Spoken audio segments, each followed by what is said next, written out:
వేదికను అలంకరించిన పెద్దలందరికీ పేరు పేరున నమస్కారం. విచ్చేసిన ప్రతి ఒక్కరికి కూడా పేరు పేరున నమస్సుమాంజలి. కృషి ఉంటే మనుషులు ఋషులవుతారు అనే ఒక మాటకి నిర్వచనం రామోజీరావు గారి జీవితం. ఆయన జీవితం ఎందరికో స్ఫూర్తిదాయకం. ఎందరో ఆయన యొక్క ఈ నిబద్ధతని పాటించవచ్చు, దాన్ని స్ఫూర్తిగా తీసుకోవచ్చు. మా జీవితాల్లో కూడా ఆయనది ఒక చెరగని ముద్ర ఉంది. మా హస్బెండ్ ఈ ఉషా కిరణ్ మూవీస్లో చిన్న లైట్ మ్యాన్గా 250 రూపాయల జీతంతో పనిచేసిన వారు. ఈరోజు ఇలా మేము ఇక్కడ నుంచున్నామంటే మా ప్రస్థానం అక్కడ మొదలైందే.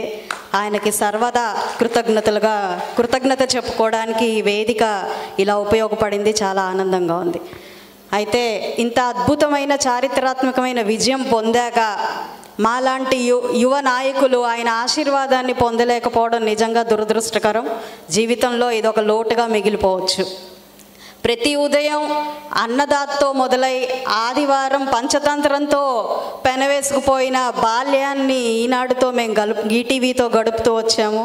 అదే ఈనాడు పత్రిక చదువుతూ మా యవ్వనం ఈరోజు ఇన్నేళ్ళు కూడా గడుపుతూ వచ్చాము. నిజంగా అది ఒక విడదీయరాని బంధం మాకు ఈటీవీ ఈనాడు పత్రికలతో. క్వాలిటీకి నిదర్శనం మన ప్రియా ఫుడ్స్.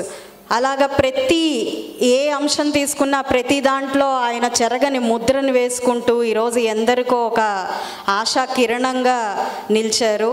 ఆయన మన మధ్య లేకపోవడం నిజంగా బాధాకరం. ఇలాంటి ఒక అద్భుతమైన అవకాశం ఆయన్ని గుర్తు చేసుకుంటూ స్మరించుకుంటూ ఉండే ఒక అవకాశాన్ని నాకు కూడా అందరి పెద్దల మధ్య లభించడం నా అదృష్టం. ఈ అవకాశాన్ని ఇచ్చిన పెద్దలకి, విచ్చేసిన ప్రముఖులందరికీ కూడా పేరు పేరున ధన్యవాదాలు చెప్తున్నాను.